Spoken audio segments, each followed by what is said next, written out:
السلام علیکم رحمۃ اللہ علیہ وبرکاتہ۔ دین کی تعلیم میں آپ سب کا خوش آمدید۔ آج ہم دوسرے پارے کی تیسری رکوع سے اسٹارٹ کریں گے۔ کل ہم نے دوسرے پارے کی تیسری رکوع تک پڑھ چکے ہیں۔ آج ہم اس کے آگے کنٹینیو کریں گے۔ اعوذ باللہ من الشیطان الرجیم، بسم اللہ الرحمن الرحیم۔ اس حقیقت کو پہچاننے کے لیے اگر کوئی نشانی اور علامت درکار ہے تو جو لوگ عقل سے کام لیتے ہیں ان کے لیے آسمانوں اور زمین کی ساکھ میں، رات اور دن کے فہم میں، ایک دوسرے کے بعد آنے میں، ان کشتیوں میں جو انسان کے نفع کی چیزیں لیے ہوئے دریاؤں اور سمندروں میں چلتی پھرتی ہے، بارش کے اس پانی میں جسے اللہ اوپر سے برساتا ہے، پھر اس کے ذریعے وہ مردہ زمین کو زندگی بخشتا ہے اور اپنے اسی نظام کی بدولت زمین میں ہر قسم کی جاندار مخلوق کو پھیلاتا ہے۔ ہواؤں کی گردش میں اور ان بادلوں میں جو آسمان اور زمین کے درمیان تابع فرمان بنا کر رکھے گئے ہیں، بے شمار نشانیاں ہیں۔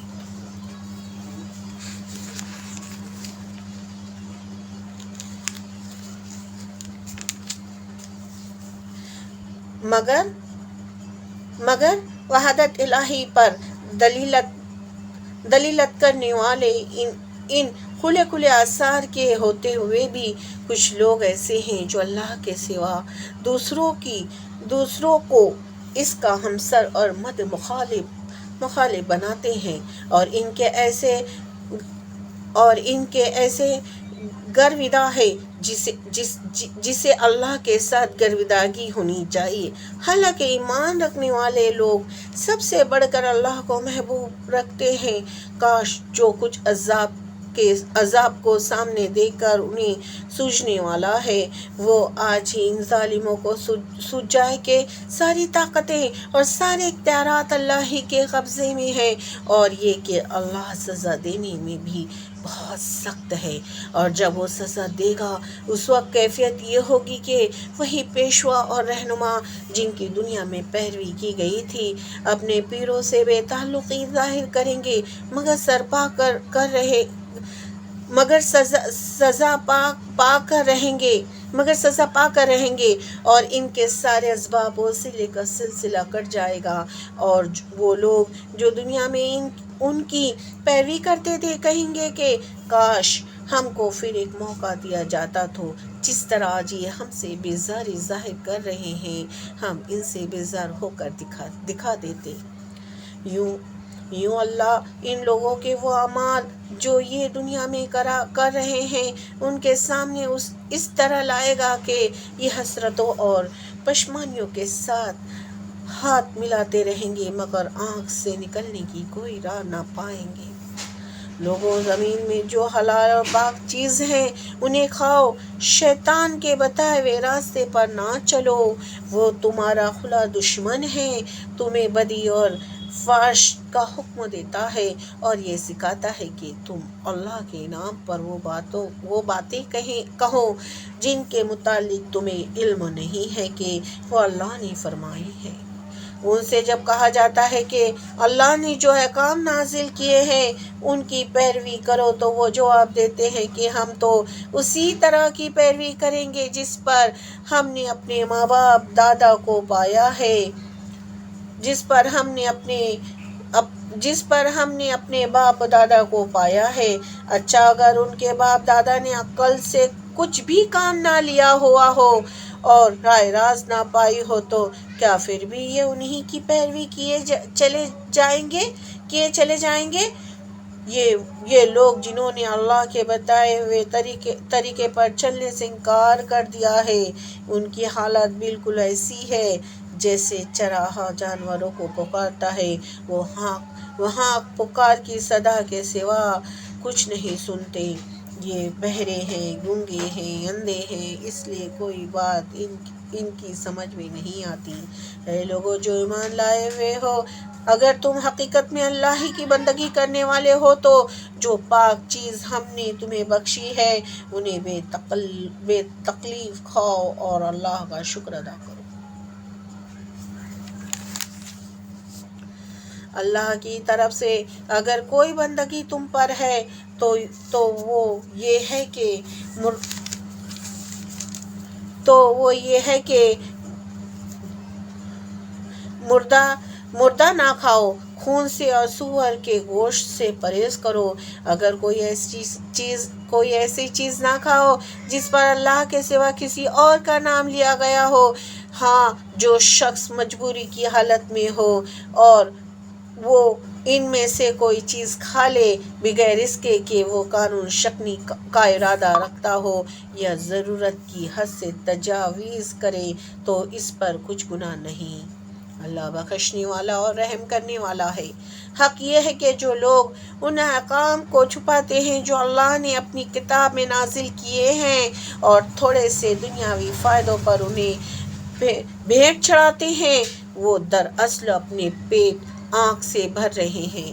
قیامت کے روز اللہ ہرگز ان سے بات نہ کرے گا، نہ انہیں پاکیزہ ٹھہرائے گا اور نہ ان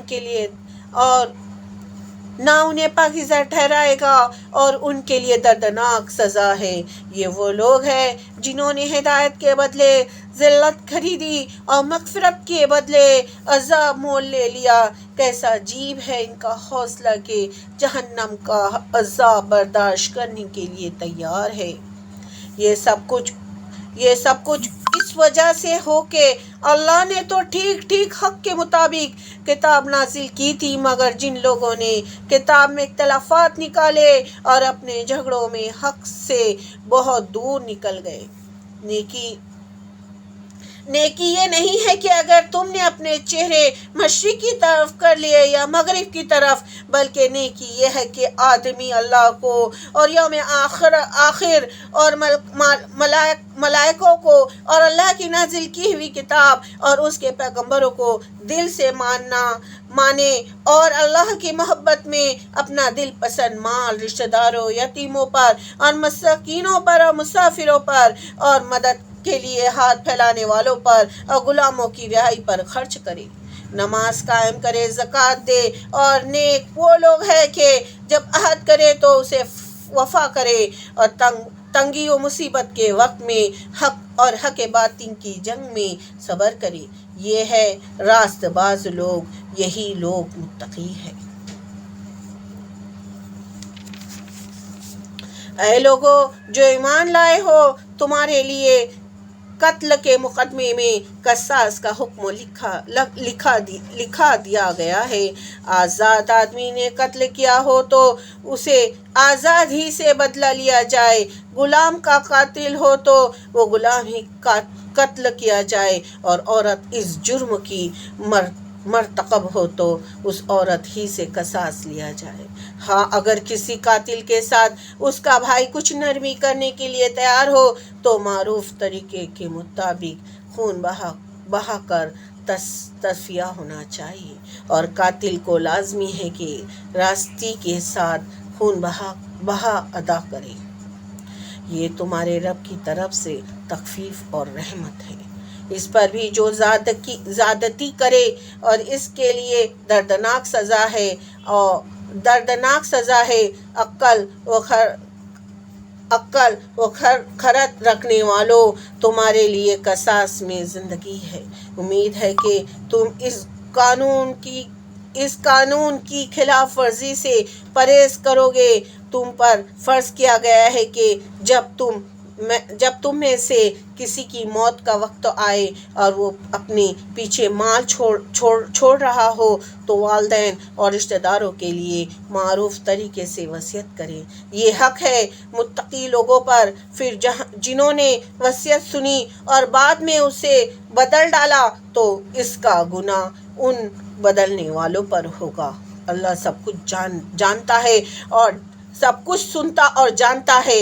البتہ جس کو یہ اندیشہ ہو کہ وصیت کرنے والے نے نادانستانہ یا قصادہ حق تلفی کی ہے اور پھر معاملے سے تعلق رکھنے والوں کے درمیان وہ اصلاح کرے تو اس پر کچھ گناہ نہیں ہے۔ اللہ بخشنے والا اور رحم فرمانے والا ہے۔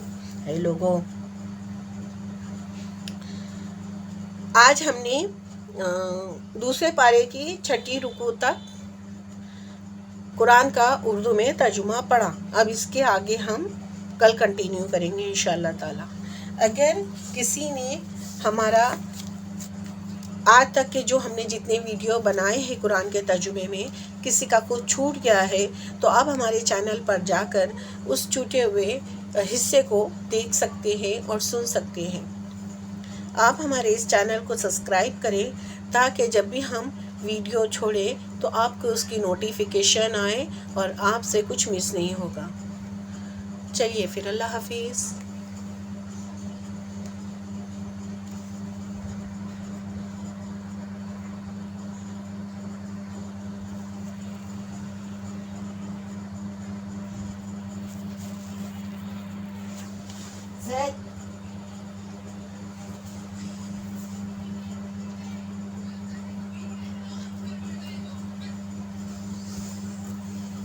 بس ہو گیا، اس میں تو تم نے ہلایا تھی، کس کو بند ہو گیا۔